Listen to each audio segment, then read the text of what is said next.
All right, everybody. In the try to keep track of time here. It is 3:01 p.m., so we'll go ahead and get started. Hi, everybody. Welcome to the November 2024 meeting of the DuPage ROSC Council. My name is Jared Burton. I am your DuPage ROSC coordinator and a person in long-term recovery from substance use challenges. If we could start off by asking everybody to please make sure your mics are muted unless you are presenting or asking questions so we can cut down on interruptions. And also, if you have not done it already, if you could please put your name and contact info into the chat, that helps us to keep attendance, which we report to the state. So thank you for your help with that. I would like to point out that this meeting actually marks the third anniversary of DuPage ROSC Council meeting. So the very first DuPage ROSC Council meeting was in November 2021. And I actually think about that meeting quite a bit. We had 70 people show up, actually over 70 people show up for our very first meeting, which is like pretty mind-blowing. But more importantly, the thing I think about a lot was how completely our tech setup fell apart within about 10 minutes of that meeting started. And I was quite literally running down the halls of Serenity House, like screaming for help because I was afraid that the entire meeting had fell to pieces. And as I was doing that, our friend and a former client here, Nick Platanio, was here, and he actually jumped in, and we were able to continue running the meeting off of a hotspot on his phone. The reason I bring this up is because 2 days later, Nick was no longer with us. Nick was an incredibly gracious, funny, very selfless guy, and he was very much that person who would jump in and do what he could do to help people. And he is very, very dearly missed. So I would like to take a brief moment of silence kind of at the beginning so we can dedicate this meeting to his memory, but also to the memory of our other friends and loved ones that we've lost too soon to this disease. So if we could please just take a moment of silence.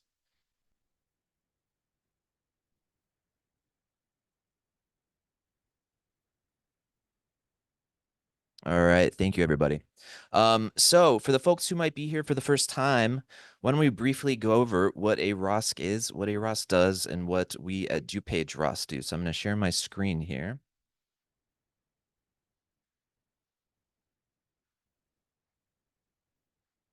All right. So the DuPage ROSC was started, as I said, 3 years ago.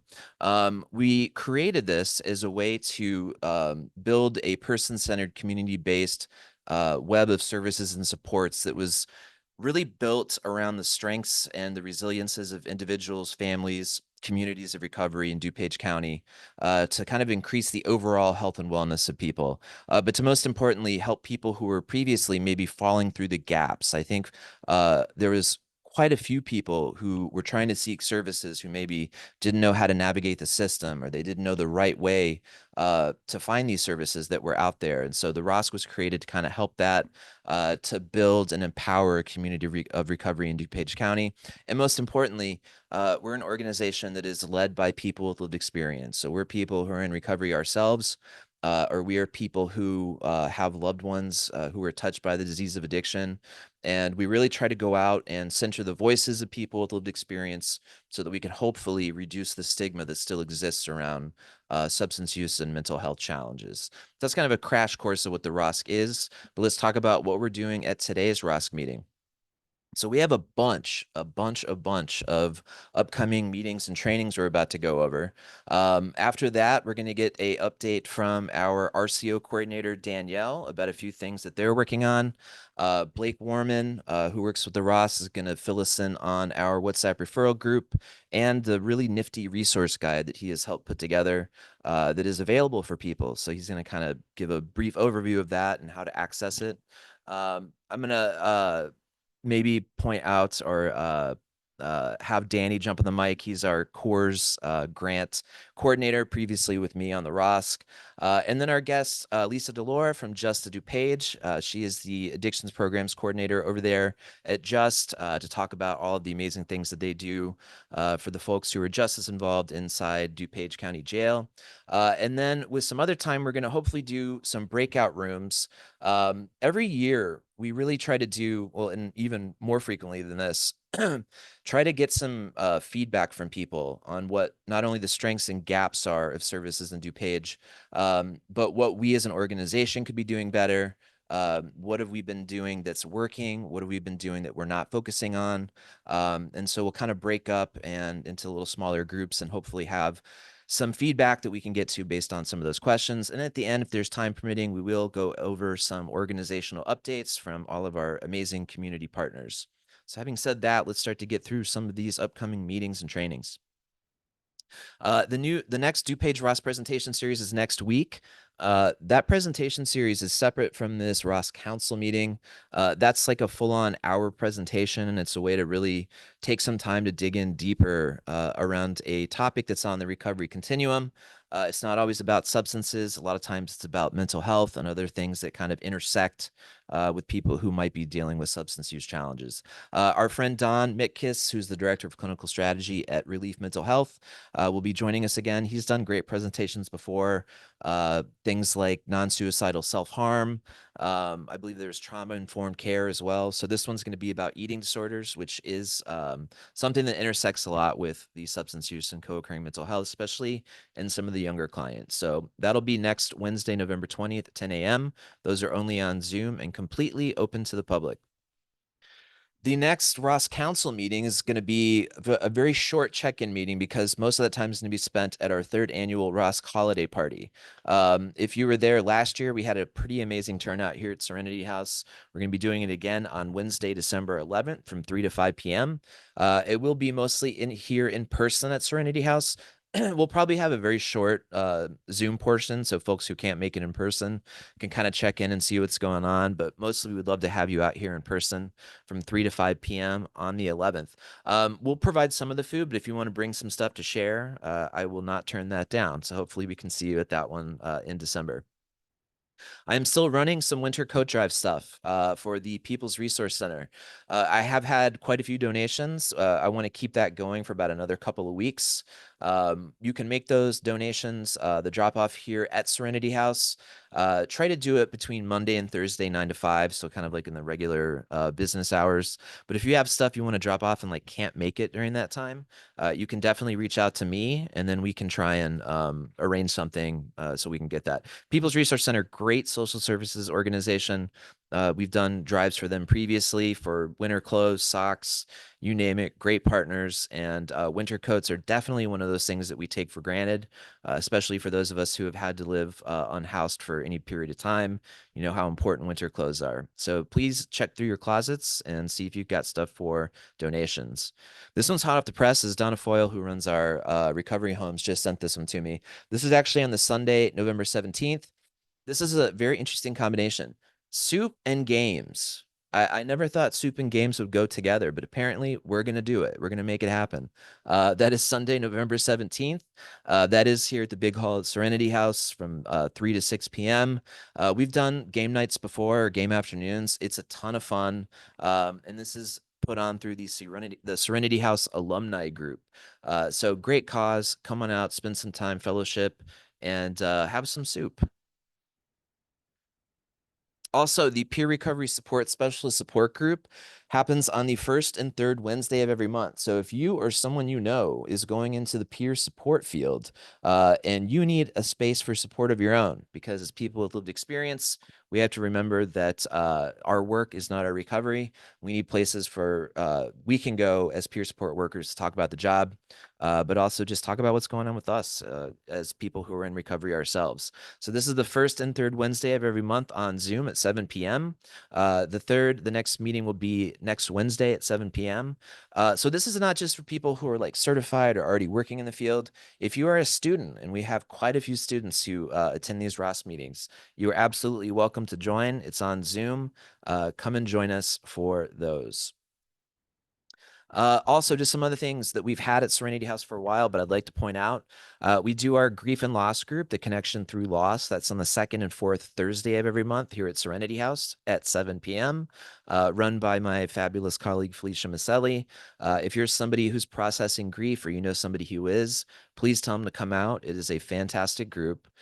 We also have a Friends and Family Smart Recovery on Thursdays from 6 to 7 p.m. Here at Serenity House in the conference room. Sometimes the friends and family are the forgotten people in the recovery journey. They need every bit as much spaces like this to be able to process things. So if you know somebody who's needing to process things, send them to that Friends and Family Recovery group. All right, Danny, are you here?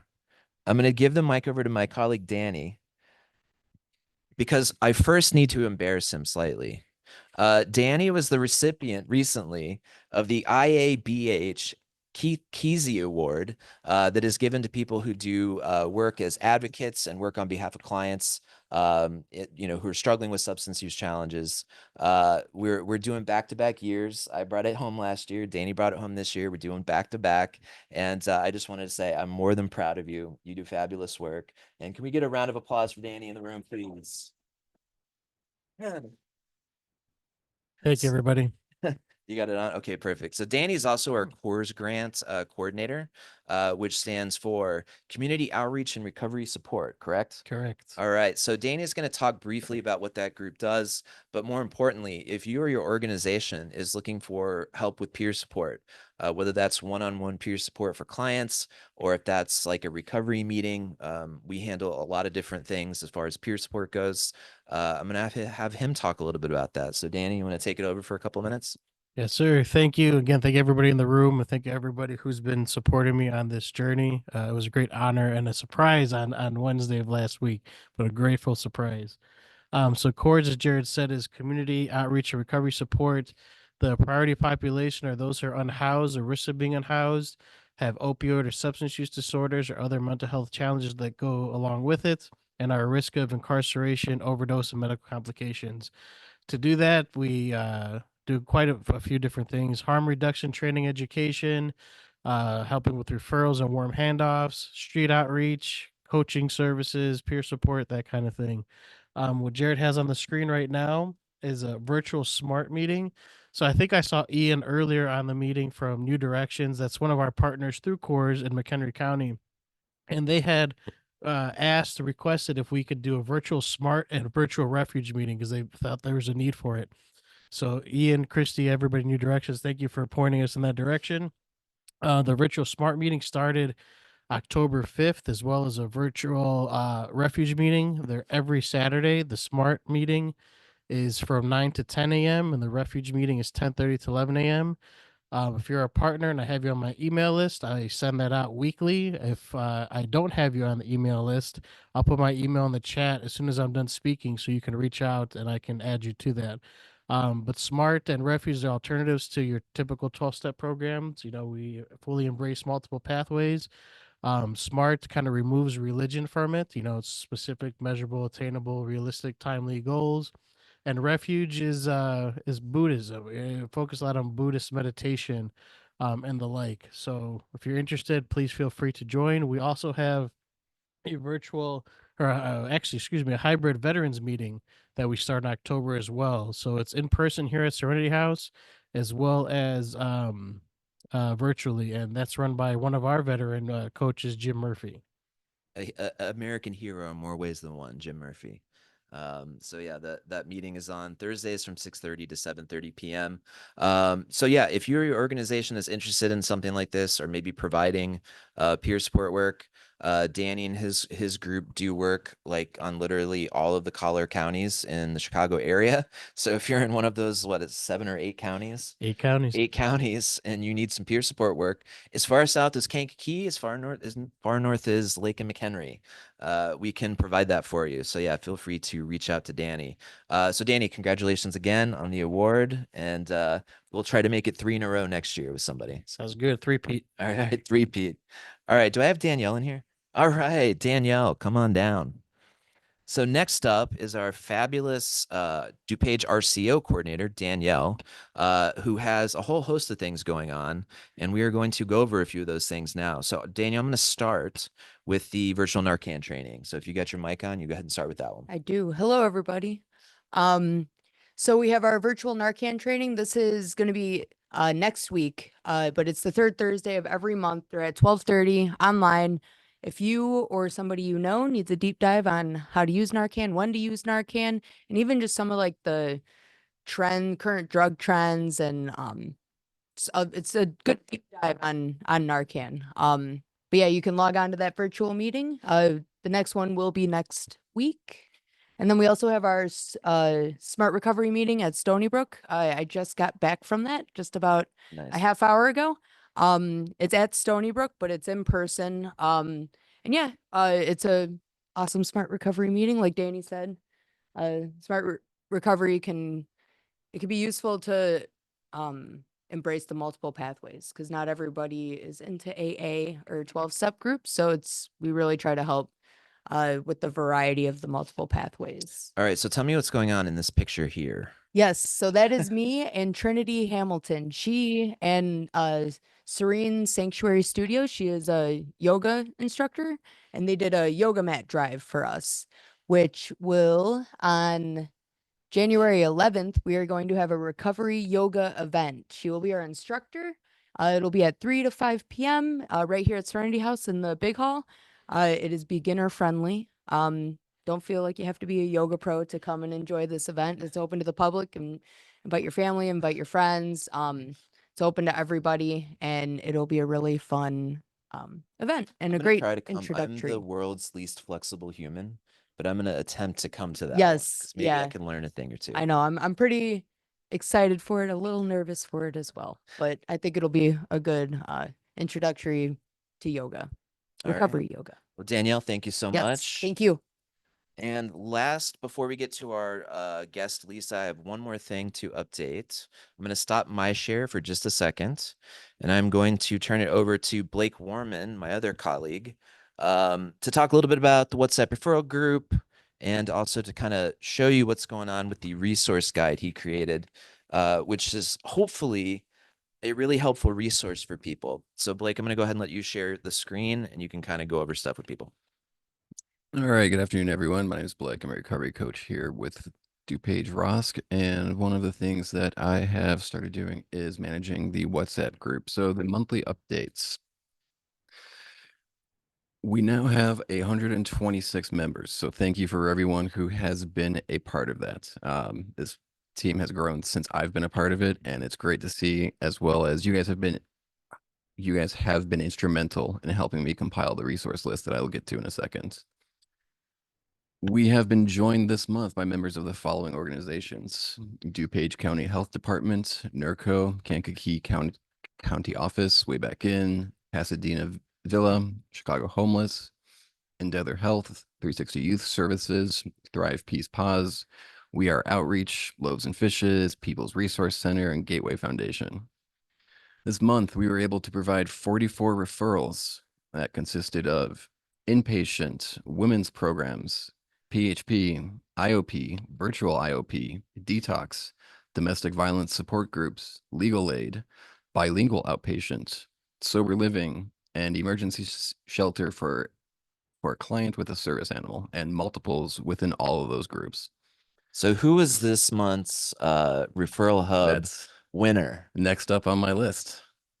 This month with 9 referrals was John Scoes. Who's here in the room, everybody? Give him a round of applause. 9 referrals is great. Yeah. That's So John, you are the highest of winner. all time. Yeah. You're the lucky winner of a gift card that will be sent out shortly. And everybody who's taken part in the WhatsApp referral group, there will be a yearly award as well next month at the holiday party. So yeah, thank you everybody who takes part in that. Super, super helpful. Blake, do you want to share your screen so you can go over the resource guide stuff? Yeah. So with the help of all the members of our WhatsApp referral group, I have been able to compile a resource list that goes over everything about everybody's organizations. And I have tried to make this as thorough as I possibly can while being as detailed, yet just as easy to extract the relevant information from. I've got some quality of life features on the front telling you some basic navigation tools. We have a lot of different tabs. You can see we've got inpatient, detox, extended residential, sober living. The list goes on. It's both clinical and non-clinical. And let me just navigate to one at random. You can see all the different variables that I have, which will be listed for nearly every listing. I have sent out a questionnaire over the last couple months, and I have been able to fill in the information for everybody who responded to that. This is also from some of my independent research. I have the bilingual ones on the bottom of every page, plus on their own tab, direct contact information for those of you who supplied it. It's getting pretty big. It's about as big as I can get before I have to find out some new method of relaying all this information. But thank you to everyone who has been a part of this and helped me get it off the ground and running. Yeah, and if we're going to be making this available to anybody who wants it, so it'll probably be pushed out through websites at some point. But if you are interested in getting a hold of this resource guide, just please reach out and we'll make sure we send it to you. It really is like a living document too, as best as we can make it. I mean, it's a pretty massive resource list, but hopefully with something like this available for people, there should be less of a need of trying to scramble for resources or not really sure, if a certain place will take a certain insurance. We really tried to take a lot of the guesswork out. So I'm already seeing questions. Is it too late to add our information or updates? If you've got stuff, Mike, you can send it to me, or you can send it to Blake and we'll make sure we add it. But yeah, we'll constantly be trying to update that as new stuff comes in. So I will put my contact information in the chats, as well as the questions for all the different variables, and send that out to whoever wants it. All right. So Blake, thank you very much. I'll go ahead and take that mic back from me whenever you get a second. And if you could stop your share after that, we're going to go ahead and get to our very special guest for the day.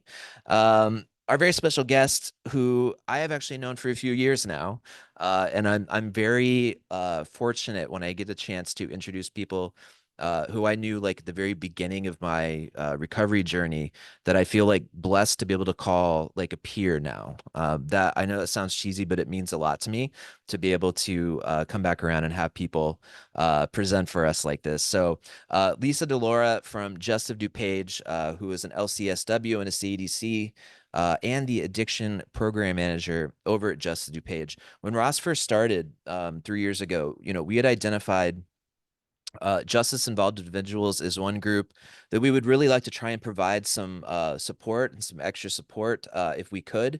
It is difficult enough to re-enter society if you do not have a substance use challenge. If you do, it can sometimes be doubly hard.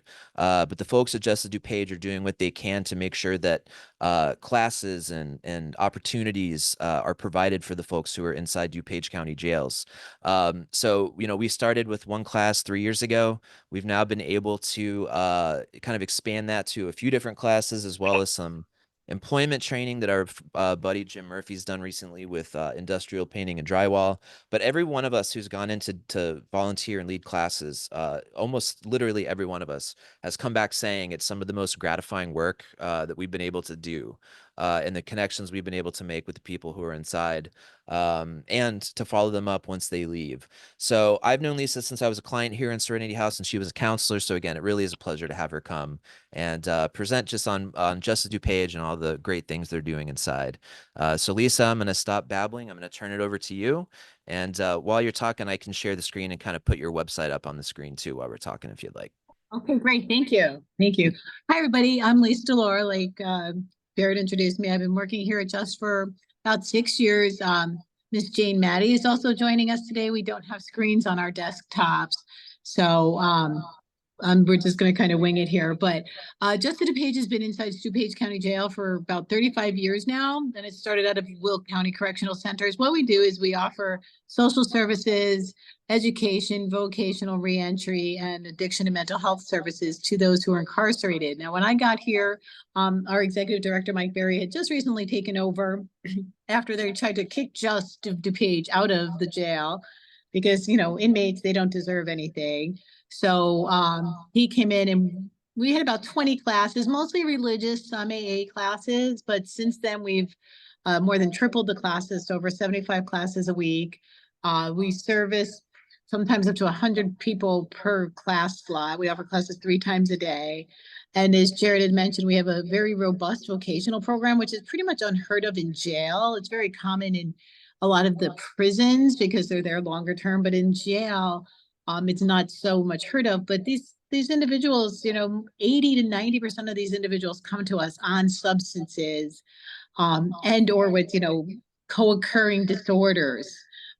We house between, we can house up to 900, but currently we run about 600 people, and about 10% of the population is female. We have recently, in the last 2 years, had developed a therapeutic community.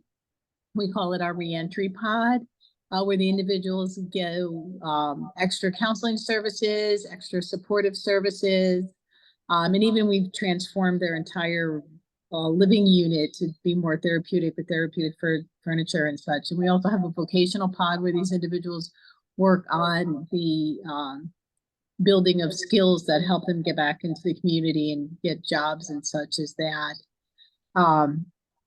Danny, congratulations on your award. Danny, Jared, and Michael, and Danielle, and a lot of the other individuals that are with us today are some of our very, very dedicated volunteers. And they come in, like he had mentioned, I think we've got 3 classes currently, and we've had up to 4 or 5 classes with these guys. Just doing different types of educations. I heard a lot about Smart Recovery. That is Miss Jane teaches Smart Recovery for us. That's one of our programs. Of course, we offer AA, NA, HA. We also do Celebrate Recovery and so many other different communities that we partner with. Serenity House has been a huge support for us because part of it, in one of the areas that we are trying to grow also, is our reentry service, because we can work with them as much as we can while they're incarcerated here, but then we have to hand them off to members of the community. And that's where the recovery coaches have done an amazing job reaching back into our community and helping these individuals get services on the outside. We partner with Serenity House so we can get them assessed before they walk out this door, so they have some place to go. We work with a few other agencies as well to try to get the individuals. There's a Christian-based program, Act Like Men, out of Elgin, which has been very supportive for us as well. NAMI, National Alliance on Mental Illness, comes in and works with us. Naomi's House for Women Who've Been Trafficked works with us. And all these individuals are just come together to network to make this community in here very robust so that we can offer services. Because, when the individuals come in here, we're very fortunate to have them at a very, for lack of better terms, vulnerable state. When you get in here and you take away your drugs and you take away all your coping skills, and not only that, we take you away from your friends and family, you're pretty broken. And this is a great time to be able to come in and walk alongside them and lend them a hand and give them that hope and those opportunities and supports and resources to not have to come back to places like this again. I know a lot of people in recovery, and I'm sure we can all name many, many of them that have been incarcerated, and it's one of those, for grace of God goes I. But how do we take that and turn it into something? And I'm very blessed and very grateful to be part of this opportunity, to see us taking these opportunities and bringing the community together to offer it to these guys. I mean, like Jared had said, you come in and it's not what you expect. Yeah, I mean, Cook County might be a little different. I'm not sure. I haven't been to Cook County, and like I said, prison's a little bit in a different environment. But here at DuPage County, we're so blessed because we do have so many resources. And Blake, I can't wait to see that resource guide that you put together. If it's okay, I think I'm going to probably steal it, so to say, and maybe be able to start handing it out here inside the jail, because, like I said, they don't know what they don't know. They come in here and they have no idea that some of these services even exist. So many individuals come to 12-step or recovery programs here at the jail. They didn't know. How are they supposed to know? And the classes that the recovery coaches offer, understanding addictions, grief and loss, preparing for reentry, these are all points where these those who are incarcerated have the opportunity to come to understand what's going on with them, and for them to understand that they're not broken. They've been on the wrong path for a while, and now we have a hand to help them get back on the right path. So I'm very proud and blessed to be part of this community. Like I said, it's a very robust community. We also have so many opportunities from the community that just donate. They donate books and materials for the individuals to, reading. AA has the Pink Can Fund, which has been amazing. And to get all the books out. And we work with them individually as well. Myself and Jean are in, we have Jeannie, who's also one of our counselors. She also does the education department. We work with them individual. They have spiritual counseling. They have opportunities to have sponsors come in or, spiritual mentors from the community to work with them on a regular basis. I'm trying to think what other services, like I said, the vocational, that's under my department, but it's been a very robust. We have welding, virtual welding, horticulture. They can earn college credit while they're here. Custodial, we just recently with, like I said, Jim Murphy, everybody loves Jim Murphy. He's offered the painting instruction classes for the men and for the women.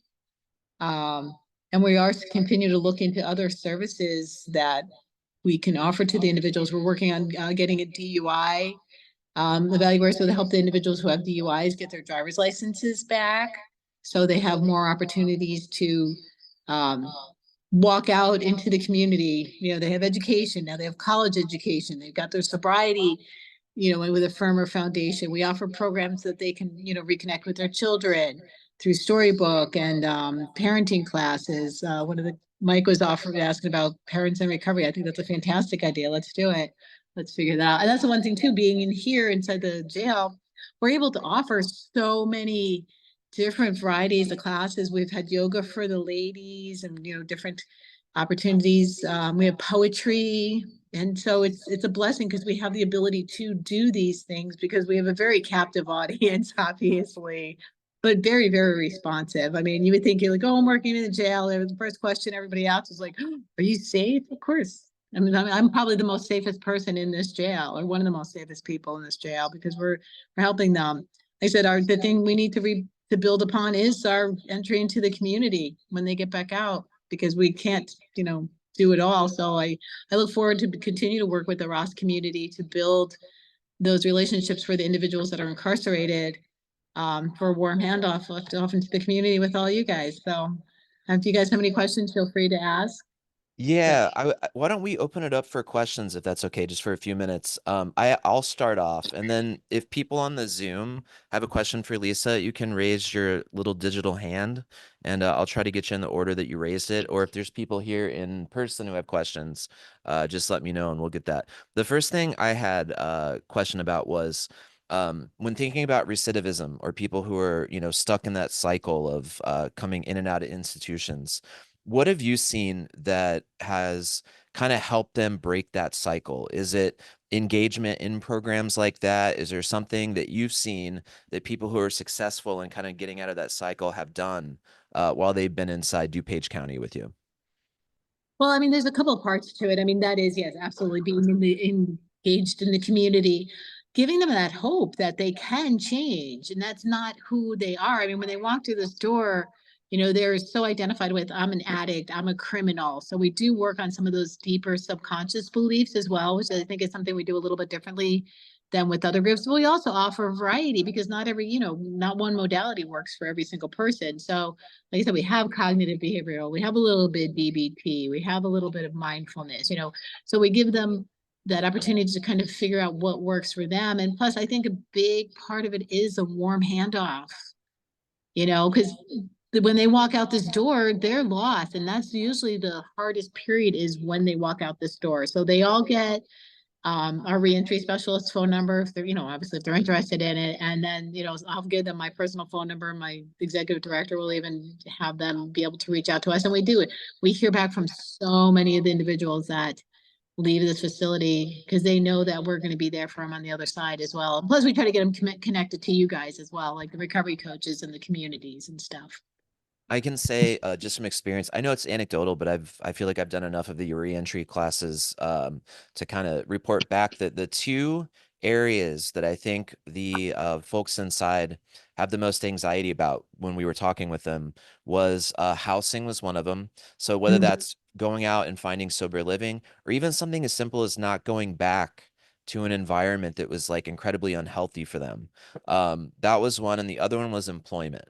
So those of you out there who are advocates, let's keep making noise about more housing availability for people, and let's make more noise about employment training, you know, and making sure that people aren't punished forever, right, for having felonies on their record, and so they're cut out of certain sectors. Yeah, that's a huge thing of what we saw in those classes. Did we have any questions in the room or online? All right, Lisa, I think we're good. Thank you again for making the time for us. If anybody wants to become a volunteer through Just, what's the way they can do that? They can reach out to me at lisa.delora@dupagesheriff.org. I put my, or they can call the phone number. I didn't put my email in because I was just trying to type it real quick on my phone before we got started, but my phone number is in the chat and they can just reach out, leave me a message, and or if they know you, if it was one of the recovery coaches, they can go through you as well. Okay, perfect. Lisa, thank you so much. And Jane, even though you're not on camera, thank you as well. Both of you are great. We love you. Thank you for, you know, helping us get in to do the volunteer work and coming back to present. So whatever we can do to help, just let us know, okay? Okay, thank you. All right, thank you. All right, moving right along, I'm gonna go back to sharing my screen. And Lisa, if you need to take off, that's totally fine. I know how busy you are over there, but I'm gonna pull up the next thing that we're gonna be doing. If I could share this. Okay. So we're going to talk about some breakouts real quick. So as I mentioned at the beginning, there's some stuff we're always trying to keep track of. And that is what are kind of the attitudes and awareness about strengths and needs of the recovery community in DuPage County. We're always trying to collect feedback and data on, you know, we have an idea of what. I'm sorry, Lisa, were you saying something? Oh no, I'm saying goodbye. Okay, bye, Lisa. See you later. Goodbye. Bye, Jane. So yeah, there's always a number of things we're trying to keep track of. So in addition to like strengths and gaps in services, these are the questions I kind of want to go over in some of these groups. Now, look, I know there's 8 up there. We're only going to do breakouts for about 10 minutes. So if we're not able to get to all of these, totally understand. But I would hope to maybe have some conversations in our groups about some of these things. So again, what are the main strengths of the recovery community in your eyes in DuPage County? What do you see as the main gaps in services? What are kind of like the main barriers to entry? And then importantly, have these gaps improved, do you think, over the past few years since DuPage ROSC started back in 2021? What sectors do you think are underrepresented here at our ROSC? Who do you think should have a seat at the table that doesn't have one currently? So we want to think about disparity. Are there places that we really should be thinking about that we don't currently have representation for? Description of like public perception and attitudes towards recovery in DuPage County. Has stigma around substance use improved over the past few years? Or are we still very much living in the not in my backyard version of DuPage County? Do you feel these stigmas attached to harm reduction have improved in DuPage County? This one is always fun. If you have a magic wand, money's no object, what would we improve? What type of projects would we try to do? And this is another thing kind of at the bottom. We're going to be doing a community needs assessment and a survey coming up. So I'm interested to see what types of data, what kind of information people would be interested in having us collect. And then just if there's anything we can improve overall as a program. I'm going to leave this up on the screen for a second. If people online want to take like a snapshot of those questions, they can. And we're just going to break up for about like 10 minutes.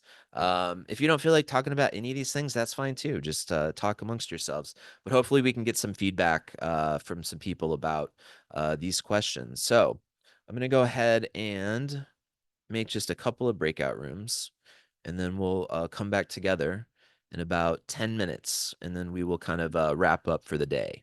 So I'm going to go ahead and do this. I'm going to create it, and we will see you in about 10 minutes.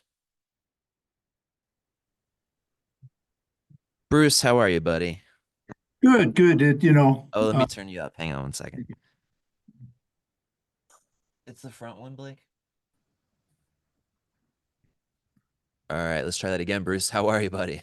Good, good. We were, do you want to report on the room or you just ask me how the Yeah, weather? we'll just kind of ask for stuff that came up. If it's room specific, cool. If it's just some ideas that came across, yeah, I'd love to hear about it.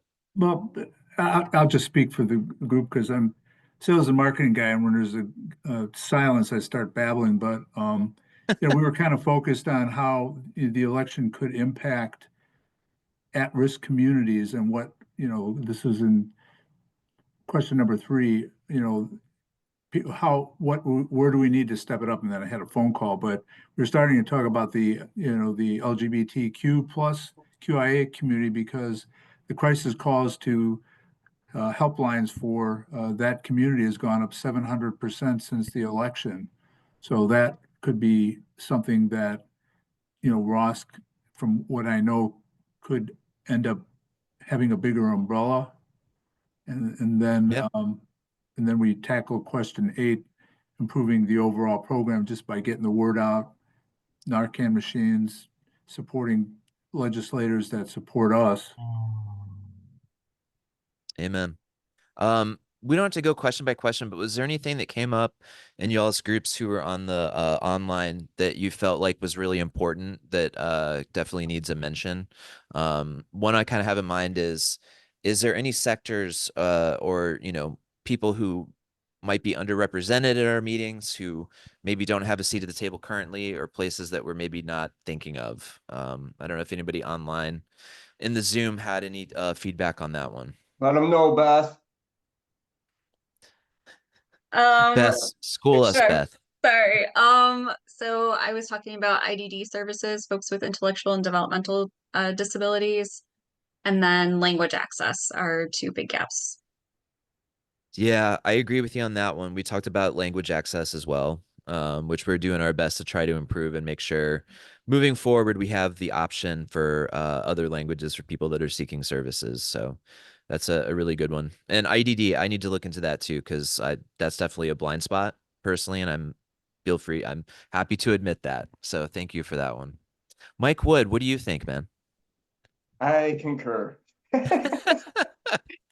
No, I agree with Beth, especially in the position that I'm in. It's we come across a lot of people, like whether they're on the spectrum, and there's just not anything substantial. The other thing that I think gets overlooked, especially in Illinois and in general, is just people with primary mental health disorders. There's we have Yes. substance use galore. There's we have access to things for substance use, but people with primary mental health disorders that are in need of whether it's like a residential level of care or even like PHP ILPs, it seems to be few and far between in the state of Illinois. I know like Indiana's doing really well with it. Wisconsin's starting to sort of make some headway, but here in Illinois, that just seems to be a missing piece. That actually got brought up in here too, in the in-person, which was, yeah, we're kind of attempting to address mental health as it presents as co-occurring, but as the primary, we might be falling behind on that. And I know that came up. I was just speaking to Bruce last night at COD when I went over to talk to his students. That question came up too, which is what about primary mental health? Like, is there housing in the same way that it is for, sober living necessarily? And I think that is definitely another blind spot of ours in this state. So yeah, Rory, do you want to say the one that you said? I think it was a really good one. I'm going to give you the microphone. What I mentioned was years ago, we used to have hospitals such as Madden and Chester and Singer and Rockford, where they housed primary mental health. And those all those places are all closed down. And they closed down, and all those people are now living in tents all over everywhere. And they're using the drugs and alcohol for to cope with that. But majority of those people are, like for instance, during the pandemic, Rand Lightfoot put a bunch of the people that was living in the streets in the hotels because they needed a place to be in, right? To be inside, to go stay at home and everything, where the home is going to be inside at. So she put them all up on Michigan Avenue. Those people tore up the places. They tore out the sinks and everything because of that schizophrenia and that paranoia. They wasn't being treated. They was just being housed. But But- Madden is but still open. Madden is still open, but not to the extent of having people live there. People that comes there and they there primarily for a reason, and they have only certain days and they leave. Not to the point where they used to be housed there. So you're talking about semi-permanent housing, Yes. like longer time. Okay. Where because some of these people just primarily just schizophrenic to the point where they just can't take care of They need a themselves. higher level of care. Correct. Okay. And there used to be a time where we used to have that. Yeah. And just to look back if some way in some possible way we get back to that. Yeah. Thank you, Roy. We got about like 2 minutes left. Thank you everybody who kicked in. Really, really appreciate ideas. I know we dropped like a ton of questions on you guys. So I may send this out actually as an email kind of form too. So if people have other ideas they want to kick in, you can definitely do that. I got a couple minutes left. I do need to promote just a few things that people sent me. And then if anyone else has other kind of like last minute things they want to promote, I'll give that time to you. First of all, if you were at last month's meeting, we heard from Ambrosia, who is works for Our House, but also the Circle of Care training program that specifically works with children who are grieving from a substance use related death, which again is another one of those blind spots that now that we see that these programs like this are there, it's like, oh my God, we should have thought of this all along. There are a number of trainings that are coming up, virtual trainings through the Threads of Hope program. If you want to go through that QR code, there's a number of regions. We should be in region 2 if you're up here in Northern Illinois, which most of you are. So in February, there's actually this virtual training. If this is something you feel like could benefit you or your organization, definitely check it out. Our House and Circle of Care does great work, and this should be a good training for y'all. Next up, our partners at the DuPage Health Department coming up on December 5th from 12 to 1 and Impact DuPage. This is a virtual learning session on substance use treatment options. So everything from overview of what is currently in DuPage County all the way down to medications that are used to treat certain substances, etc. One CEU is being offered for social workers, nurses, and licensed professional counselors. Last but not least, my man, Mike Wood and the Spiritual Care Network coming up Thursday, November 21st. If you've not attended this, it's fantastic. Mike has been doing the work to try and bridge the gaps between spiritual places and churches and treatment centers, providers, things like that, which we need that gap. We need to be able to fill that gap to be able to kind of holistically treat people. So the next one, Thursday, November 21st at the Compass Church in Hobson. They feed you. They have a great presentation, and you get to see Mike Wood in person, which is like seeing a rock star in the flesh. It's pretty crazy. So come out to that one if you can. All right. Is there anybody else that wants to promote anything? I know it's 4:01. If you need to jump off, that's cool. But does anybody have anything they want to promote in the last minute or two? That goes Eric, for if I could quickly just put our little flyer. We have an event. It's kind of last minute Please. tomorrow.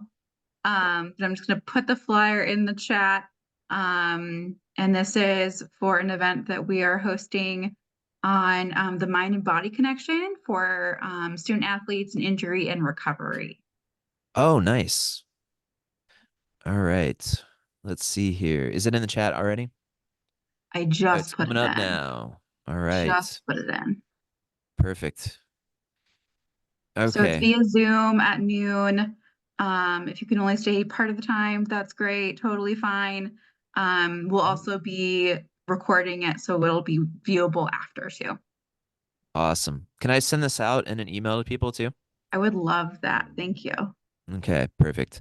All right, guys. Anything else before I give you back the rest of your afternoon? Two quick things, John Scos.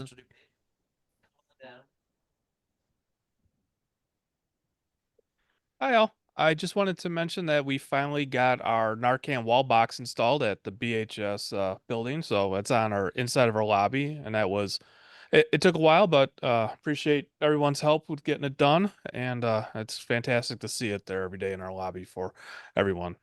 And the other one is we have just hired our new peer recovery support specialist who will be, her name is Jessica. Some of you may have met or know Shelby, who's been working with us already, but she'll be joining Shelby at Delnor, and then they do come out to us at CDH, and they come and lead some groups and meet and do individual sessions with our patients there at BHS. So thanks. All right. Thank you, John. All right, I'm gonna give you guys your afternoon back. Thank you everybody for Thank you. attending. Thank Thank you to you. everybody who submitted things. Again, the next meeting of the Ross Council is in December, and it is the holiday party. So please come and join us. We'll provide food and some good times and fellowship. So yeah, thank you everybody. Have a good one. Great job. Thank you.